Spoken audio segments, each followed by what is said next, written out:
হযরতে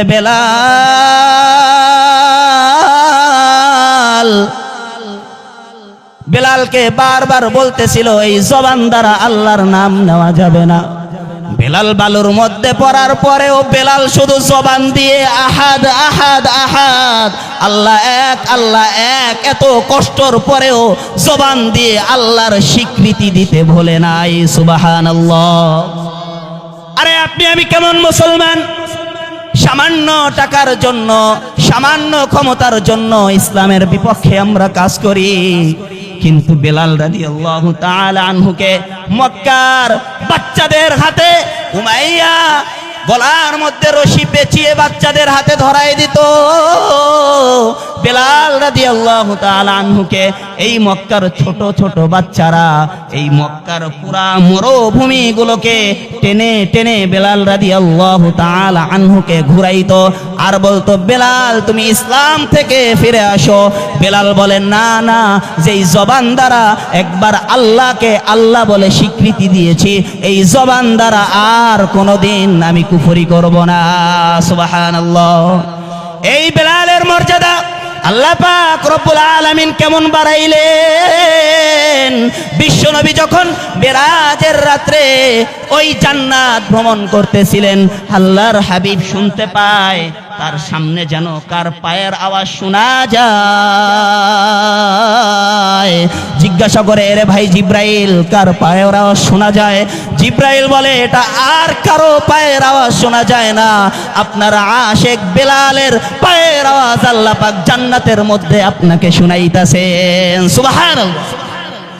ও মুসলমান, আম্মার বিন ইয়াসার রাদিয়াল্লাহু তাআলা আনহু, আম্মার রাদিয়াল্লাহু তাআলা আনহুর পিতা ছিল ইয়াসির রাদিয়াল্লাহু তাআলা আনহু। তারা যখন ইসলাম গ্রহণ করলো, বনু মাখজুম গোত্রের কৃতদাস ছিলেন। ইসলাম গ্রহণ করার পর আম্মার রাদিয়াল্লাহু তাআলা আনহুকে তার মা সুমাইয়া রাদিয়াল্লাহু তাআলা আনহুকে কাফেররা কেমন নির্যাতন করেছিল তারিখের কিতাবের মধ্যে লেখা হয়। মরুভূমির উত্তপ্ত গরম বালুর মধ্যে তাদেরকে শোয়ায় রাখতো। একদিন আল্লাহর হাবিব তাদের পাশ দিয়ে যাওয়ার সময় দেখতেছে তাদেরকে এই রকম শাস্তি দেওয়া হচ্ছে। আল্লাহর হাবিব ডাক দিয়ে বলে, আম্মার ধৈর্য ধারণ করো, আল্লাহ পাক এর বিনিময় তোমাদেরকে জান্নাত দান করবেন। সুবহানাল্লাহ। ও মুসলমান, এই যে ইসলামে সর্বপ্রথম আম্মার রাদিয়াল্লাহু তাআলা আনহুর পিতা ইয়াসির রাদিয়াল্লাহু তাআলা আনহুকে এই বালুর মধ্যে শোয়ানোর কারণে বৃদ্ধ মানুষ কষ্ট সহ্য করতে না পেরে তিনি মারা যায়। মারা যাওয়ার পর তার মা সুমাইয়া রাদিয়াল্লাহু তাআলা আনহাকে এই যে সন্ত্রাসী আবু জেহেল তার লজ্জা স্থানে বর্ষা মেরে সুমাইয়া রাদিয়াল্লাহু তাআলা আনহুকে শহীদ করে দেয়। وقال رسول الله صلى الله عليه وسلم يأتي على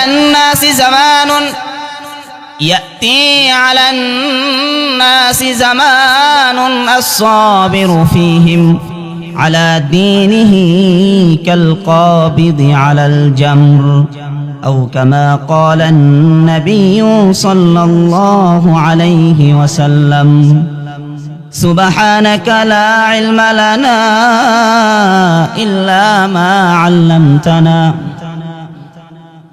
إنك أنت العليم الحكيم। আমাকে শহীদ করে সেই মিছিলে শামিল করে নিও, আমাকে শহীদ করে সেই মিছিলে শামিল করে নিও। যেই মিছিলের নেতা আমির হামজা, খুবাইব খাব্বাব, আল্লাহর কাছে যারা ছিল প্রিয়, আমাকে শামিল করে নিও। আলহামদুলিল্লাহ, আল্লাহ পাক রব্বুল আলামিনের দরবারে লাখো কোটি শুকরিয়া। আল্লাহ পাক রব্বুল আলামিন আমাদেরকে এই দ্বীনি মাহফিলে বসার, কোরআন হাদিস থেকে কিছু আলোচনা করার এবং শোনার তৌফিক দান করেছেন, তাই আমরা সকলেই বলি আলহামদুলিল্লাহ। সম্মানিত উপস্থিতি, আমি আপনাদের এলাকারই সন্তান, তো সংক্ষিপ্ত সময়ে দু একটা কথা বলার চেষ্টা করব ইনশাআল্লাহ। আসলে যিনি কথা বলেন তার কথা আসে মূলত শ্রোতার অবস্থার উপর ভিত্তি করে। আমাদের দেশ গ্রামে মাহফিল হলে দেখা যায় মাহফিলের চাইতে মেলায় লোক ঘোরাফেরা করে বেশি, কিন্তু প্যান্ডেলে লোক খুঁজে পাওয়া যায় না। অথচ আলহামদুলিল্লাহ, আমি যেখানে জুমা পড়াই মোহাম্মদপুরে, আমার মসজিদে জুমার মুসল্লি 3000 থেকে 4000 মুসল্লি হয়।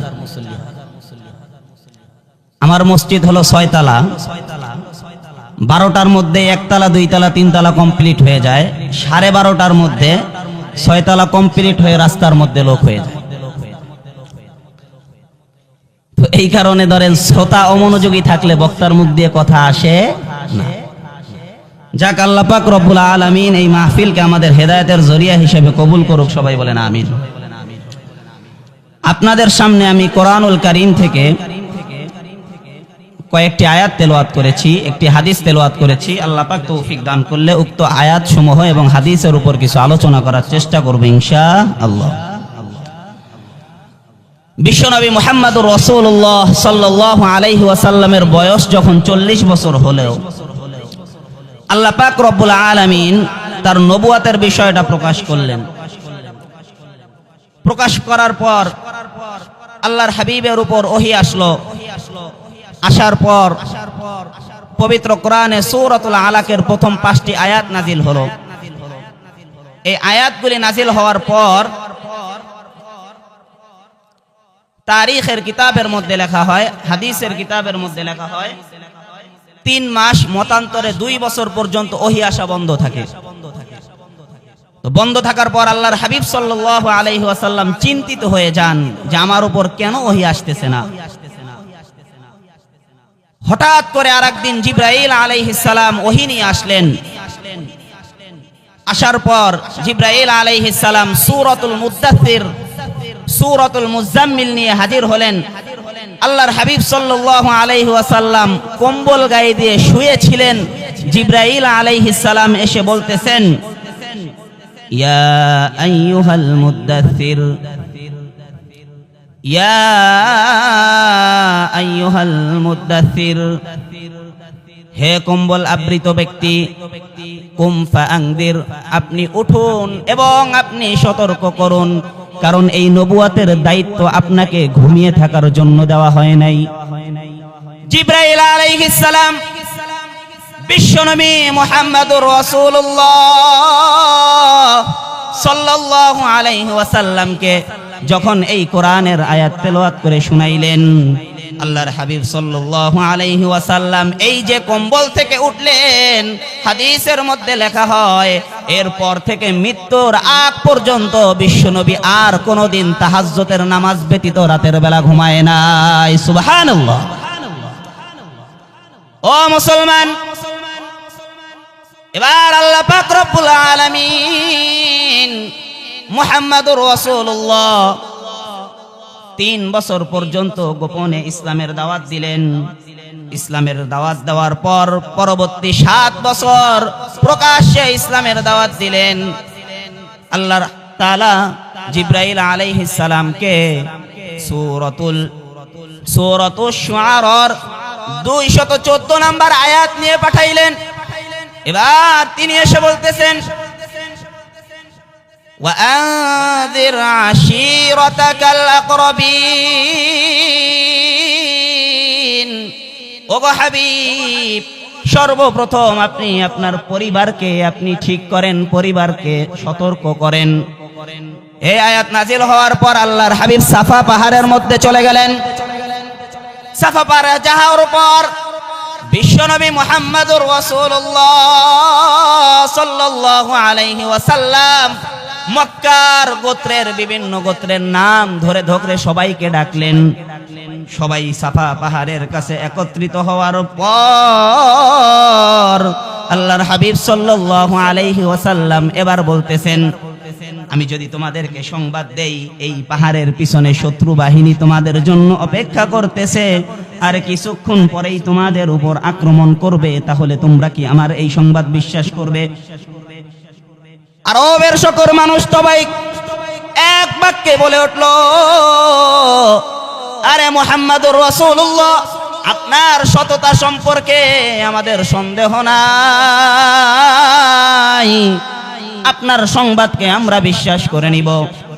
এবার বিশ্বনবী মুহাম্মাদুর রাসূলুল্লাহ ডাক দিয়া বলে, এরে আরবের মানুষ, তাহলে দিলের কানটা লাগাইয়া শোন, তোমাদেরকে আমি এমন এক আযাবের সতর্ক করতেছি, যদি তোমরা এই মূর্তির পূজা শিরিক ছেড়ে না দাও, এক আল্লাহকে আল্লাহ বলে স্বীকৃতি না দাও, আমি মুহাম্মাদুর রাসূলুল্লাহকে আল্লাহর রাসূল বলে বিশ্বাস না করো, তাহলে অচিরেই আল্লাহ পাক রব্বুল আলামিন তোমাদেরকে কঠিন শাস্তির সম্মুখীন করবে।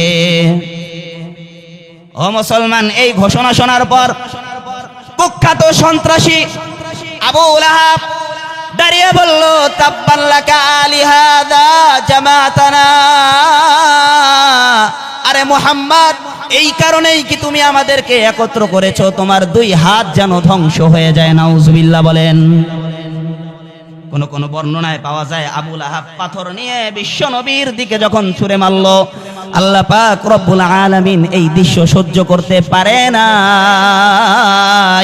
আল্লাহ পাক রব্বুল আলামিন সাথে সাথে কোরআনুল কারীমে সূরাতুল লাহাব নাজিল করে জানায় দিলেন, আরে দুনিয়ার সন্ত্রাসী আবু লাহাব, জেনে রাখো, আমার বন্ধু মুহাম্মাদুর রাসূলুল্লাহর দিকে যে ব্যক্তি চোখ গরম করে তাকাইবে, যে তার হাত উঁচু করে আমার হাবিবের দিকে ইশারা করবে,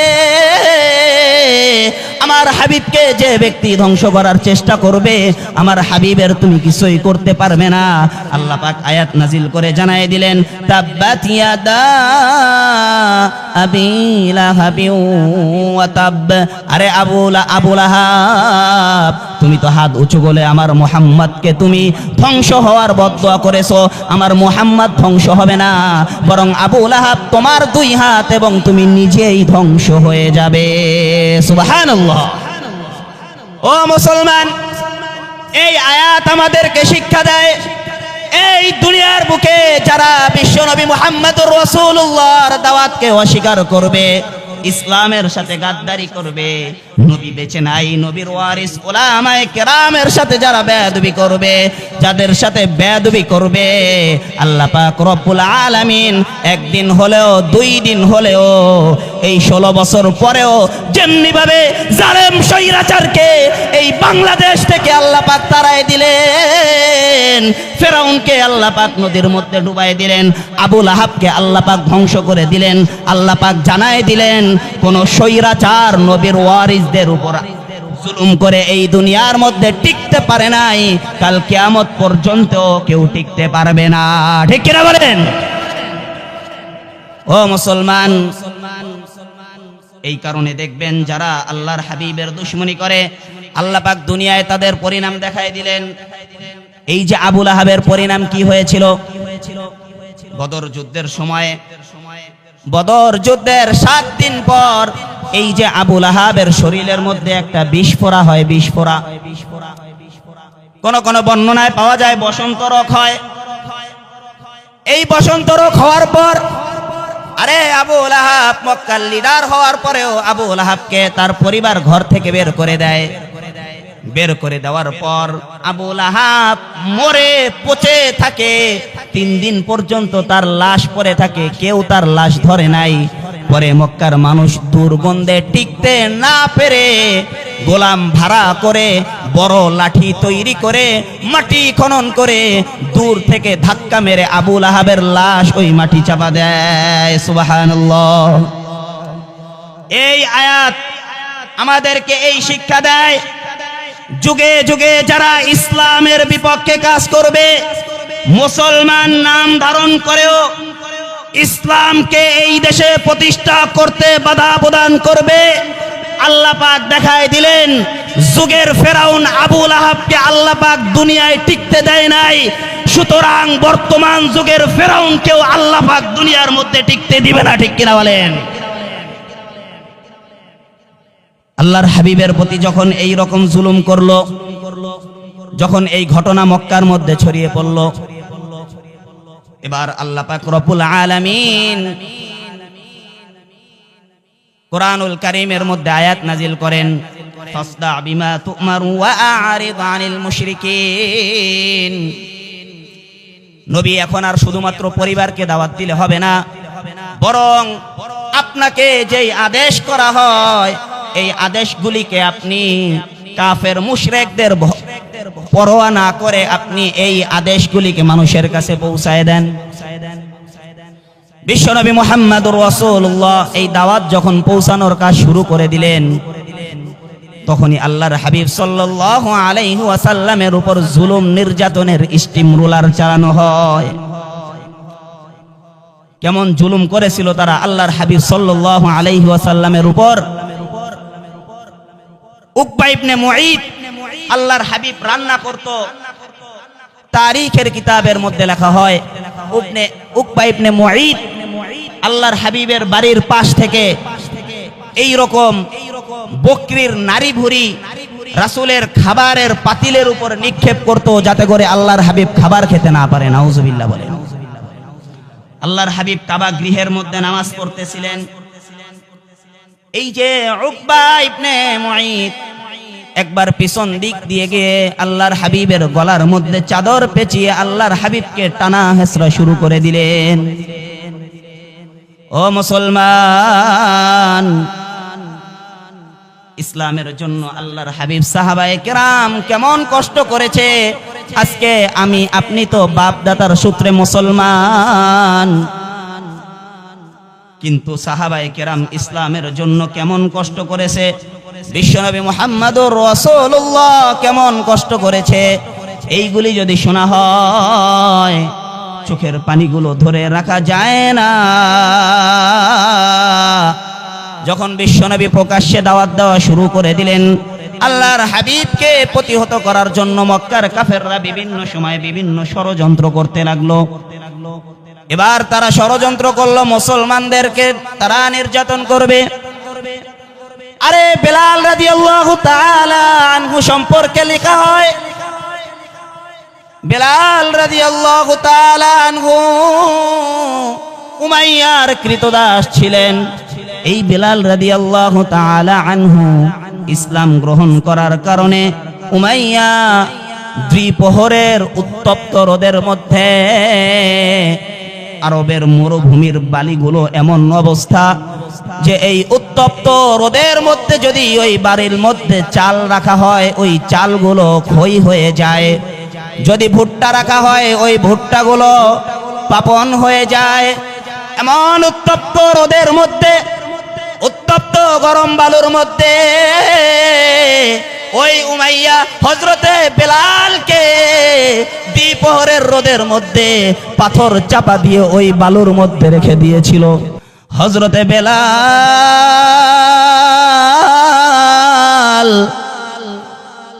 বেলালকে বারবার বলতেছিল এই জবান দ্বারা আল্লাহর নাম নেওয়া যাবে না। বেলাল বালুর মধ্যে পড়ার পরেও বেলাল শুধু জবান দিয়ে আহাদ আহাদ আহাদ, আল্লাহ এক আল্লাহ এক, এত কষ্টর পরেও জবান দিয়ে আল্লাহর স্বীকৃতি দিতে ভুলে নাই। সুবহানাল্লাহ। আরে আপনি আমি কেমন মুসলমান, সামান্য টাকার জন্য সামান্য ক্ষমতার জন্য ইসলামের বিপক্ষে আমরা কাজ করি, কিন্তু বেলাল রাদিয়াল্লাহু তাআলা আনহুকে মক্কার বাচ্চাদের হাতে উমাইয়া গলার মধ্যে রশি পেঁচিয়ে বাচ্চাদের হাতে ধরায় দিত। বেলাল রাদিয়াল্লাহু তাআলা আনহুকে এই মক্কার ছোট ছোট বাচ্চারা এই মক্কার পুরা মরুভূমিগুলোকে টেনে টেনে বেলাল রাদিয়াল্লাহু তাআলা আনহুকে ঘুরাইতো আর বলতো, বেলাল তুমি ইসলাম থেকে ফিরে আসো। বেলাল বলেন, না না, যেই জবান দ্বারা একবার আল্লাহকে আল্লাহ বলে স্বীকৃতি দিয়েছি এই জবান দ্বারা আর কোনোদিন আমি কুফরি করব না। সুবহানাল্লাহ।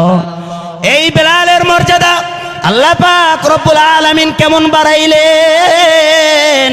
বিশ্বনবী যখন মেরাজের রাত্রে ওই জান্নাত ভ্রমণ করতেছিলেন, আল্লাহর হাবিব শুনতে পায় তার সামনে যেন কার পায়ের আওয়াজ শোনা যায়।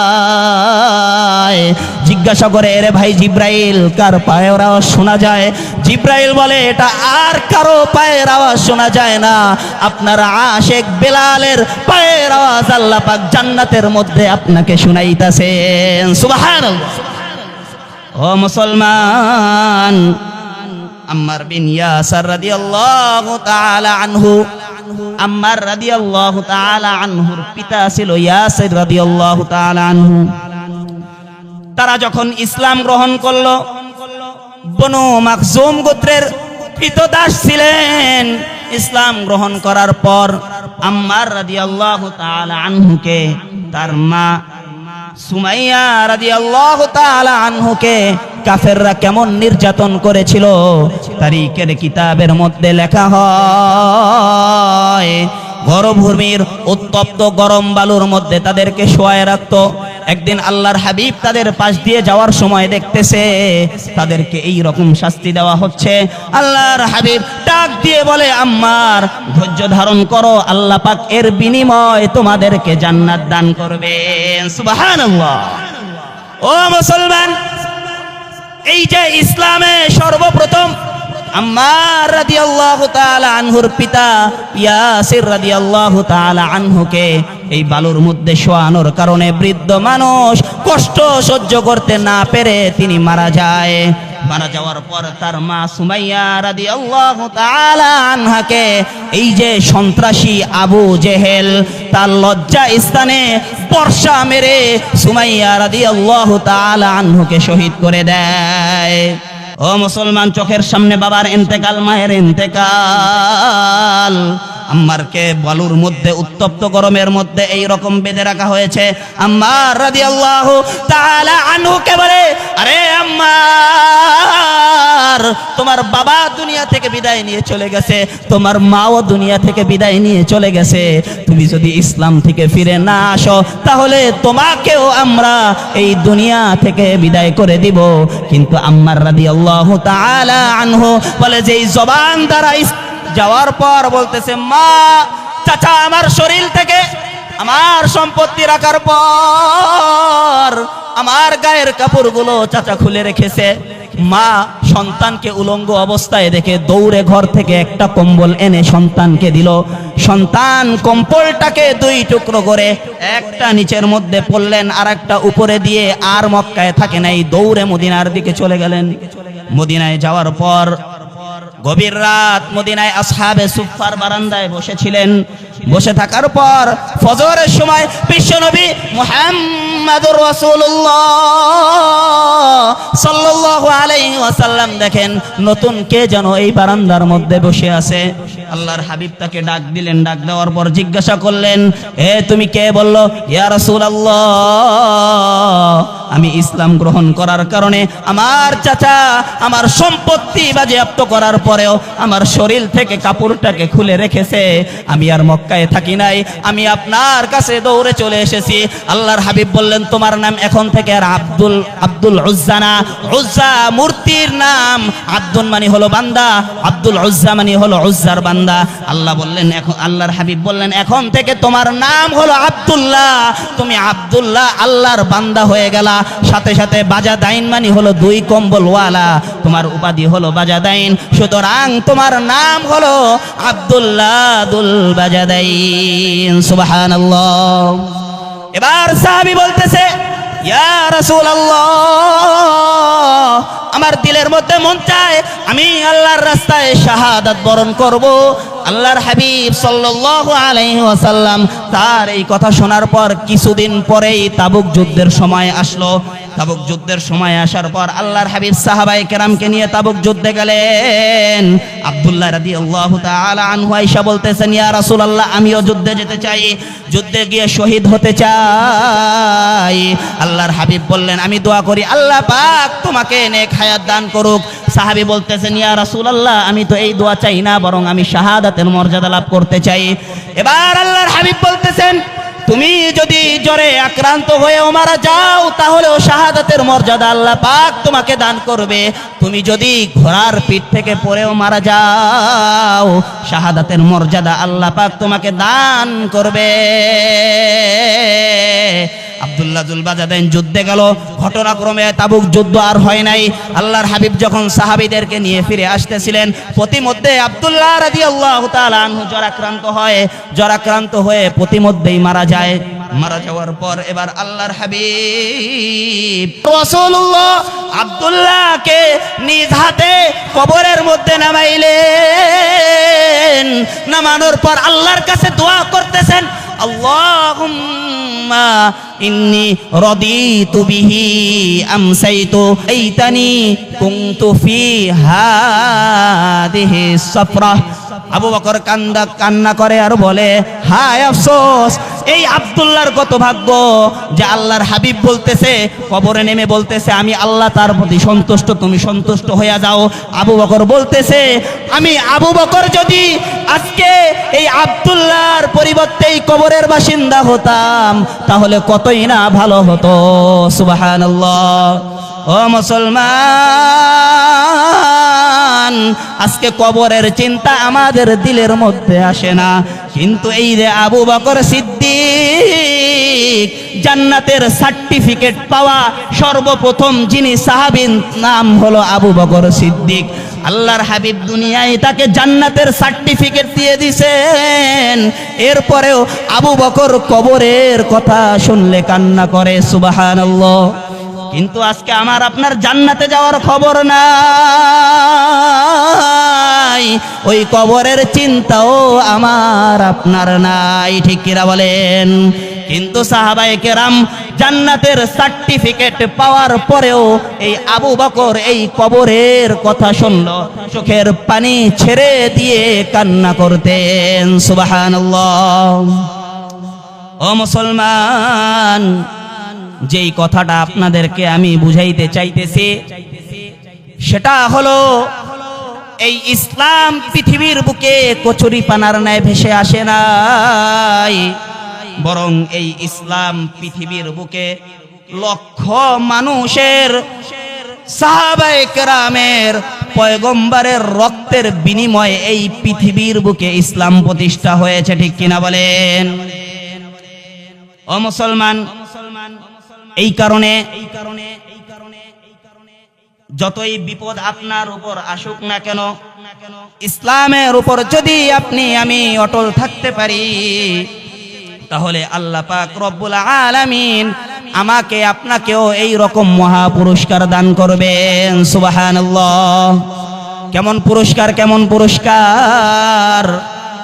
সাহাবায়ে কেরাম শত কষ্ট সহ্য করার পরও ইসলামকে ত্যাগ করে নাই। আপনি ইসলামের উপর থাকতে গেলে কখনো আপনাকে ক্ষমতার লোভ দেখানো হবে, কখনো সম্পদের লোভ দেখানো হবে, কখনো নারীর লোভ দেখানো হবে, কখনো সম্পদের লোভ দেখানো হবে। কিন্তু আপনি যদি এই সম্পদের লোভ না করে আপনি যদি ইসলামের উপর কায়েম থাকতে পারেন তাহলে আল্লাহ পাক রব্বুল আলামিন জানায় দেন, ইন্নাল্লাযীনা ক্বালু রাব্বুনাল্লাহ, আল্লাহ বলেন যারা বলবে নিশ্চয়ই আমাদের রব হলো আল্লাহ। আমাদের রব কে? আওয়াজ দিয়ে বলুন কে? আল্লাহ বলতেছেন যারা বলবে আমাদের রব হলো আল্লাহ, সুম্মাস্তাকামু, এরপরে এই কথার উপর তারা অটল থাকবে, শত বিপদ আসার পরেও আল্লাহকে রব হিসেবে মানার পর দুনিয়ার কোন তন্ত্র মন্ত্রকে আল্লাহর হুকুমের সামনে প্রাধান্য দিবে না, দুনিয়ার কোন ক্ষমতাকে আল্লাহর হুকুমের সামনে প্রাধান্য দিবে না। আল্লাহ পাক বলতেছেন এইভাবে যদি থাকতে পারো, তাতানাজ্জালু আলাইহিমুল মালাইকা, আল্লাহ পাক রব্বুল আলামিন বলেন মৃত্যুর সময় ফেরেশতা আল্লাহ পাক আসমান থেকে নাজিল করে দিবে ওই বান্দার জন্য। ওই ফেরেশতা নাজিল হয়ে বলবে, আল্লাহ তাখাফু ওয়ালা তাহজানু ওয়া আবশিরু বিল জান্নাতিল্লাতী কুনতুম তুআদুন। ওই বান্দাকে সুসংবাদ দিবে, বান্দা তোমার কোনো ভয় নাই, তোমার কোনো পেরেশানি নাই, বরং তুমি যে আল্লাহকে আল্লাহ বলে স্বীকৃতি দেওয়ার উপরে কায়েম ছিলে, এই কারণে আর তুমি সুসংবাদ গ্রহণ করো। কিসের সুসংবাদ? যেই জান্নাতের ওয়াদা আল্লাহ পাক রব্বুল আলামিন তোমার সাথে করেছিল, তুমি মারা যাইতে দেরি আছে, আল্লাহর জান্নাতে যাইতে দেরি হবে না। সুবহানাল্লাহ। তাহলে জান্নাতে আমরা যেতে চাই তো ইনশাআল্লাহ। কে কে যেতে চাই দেখি দুই হাত তুলে আল্লাহকে দেখিয়ে দেন। আল্লাহ পাক আমাদের সবাইকে আল্লাহর বিধানের উপর কায়েম থেকে জান্নাতের উপযুক্ত হওয়ার তৌফিক দান করুক। সবাই বলেন আমিন।